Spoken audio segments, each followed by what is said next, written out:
Well, Texas is cracking down on the historic number of border crossers entering our nation every day illegally.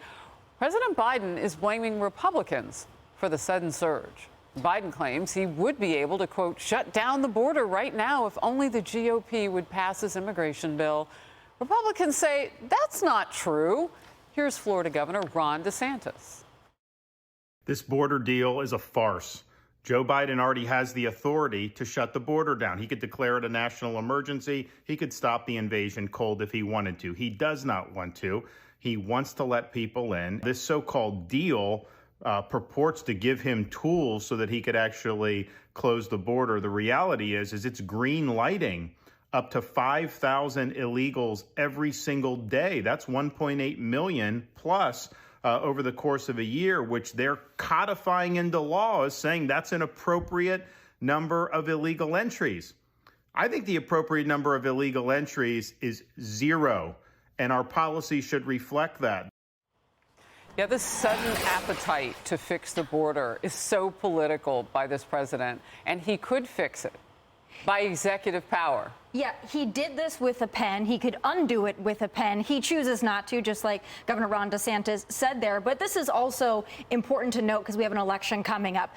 Democrats want to have the appearance that they've done something without actually doing something. And they're able to do this if Republicans get on board with this border bill. Because if you go from 10,000 or 15,000 a day to 5,000, then you can stand on the podium or the lectern and you can say that you cut it in half and you're making great strides in progress towards securing the border.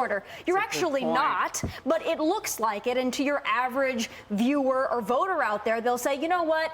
It was a mess, but Biden is working on it, and the numbers are already down 50%. That is such a fantastic start. So that is crazy and so true. You and I have been at the border when it was starting to get to 5,000 a day. 5,000 is a huge number, too. How do you think they got to that number?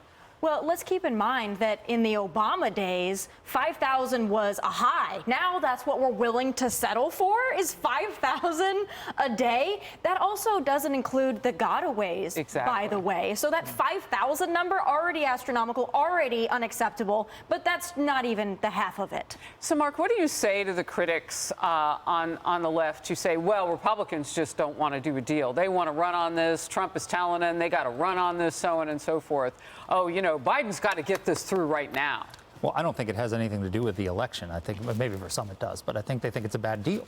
You know, I mean, Republicans. Even some of the Democrats? I think the Republicans think that a lot of the Republicans think it's a bad deal for the reasons that Governor DeSantis raised. So if you think about this, Bill Malugin reported this weekend that there were 6,600 border crossings on Saturday, right? So that would have triggered this deal if it went into effect. It would have shut down the border. No asylum claims, no anything. Everybody gets thrown over there, and that's fine. Might have lasted for a long time. So it would actually have an impact on the border. But the problem is, Biden has broken the record every single year for the highest number of border crossings. Last year, it was an average of 6,767 a day. So that would be triggered by this deal.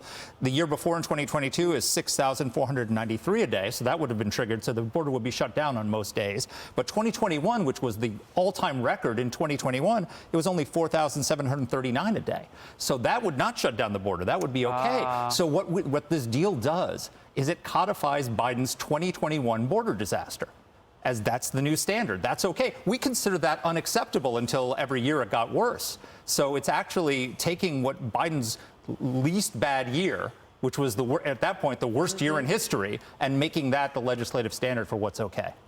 So, Emily, going forward with all of this, if this is going to be what Biden considers to be the new normal, how do we live with 4 more years? We don't. I mean, I'm sorry. How do we live with the past 3? And to your point, building off of what you said, not only does the president want to make it appear as if he's doing something, but he also wants someone to blame. He wants to be able to blame the Republicans if the bill doesn't pass, or to say, I laid it out for you. Where were you when I needed you? The reality is that he signed 94 executive actions in the first 100 days, absolutely dismantling all of that President Trump had put into place to protect the border. So to DeSantis's point, A, it's all within his control. He could secure the border right now. It's within his purview, as the Supreme Court and other courts have formalized or confirmed. And secondly, he doesn't need the Republicans, but it's all going to be back on their messaging. So at the end of the day, we're still not going to win. It's still going to be, he has done nothing wrong. He's done everything right. And it was all the fault of the GOP and MAGA. Yeah, something that you said, though, Mark Antami, I should say this.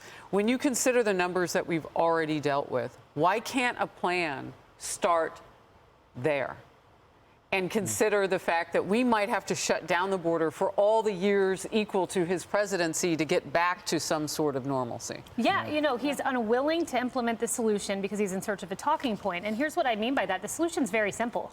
He put forward 89 executive actions to roll back Trump's border policy in the first 100 days. You can undo all 89 of those. You don't need Congress. So they're in search of a talking point. And he tried out we wanted to put forward legislation, the GOP wouldn't let us. Well, you controlled Congress for 2 years, all Democrats, the Senate and the House. That talking point didn't work. So the new talking point he wants is the GOP rejected my deal. That's the talking point they want. They were floating, and I assume it's Democrat operatives who floated this polling to Politico Playbook this morning that showed 66% of the American public said they had serious concerns that the GOP is playing politics with the border. They think this will work.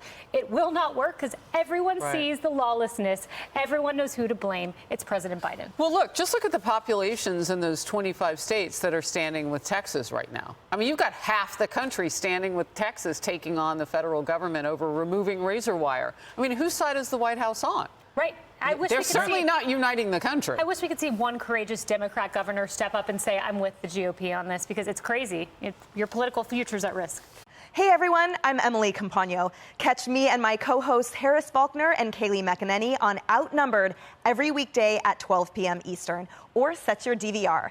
Also, don't forget to subscribe to the Fox News YouTube page for daily highlights.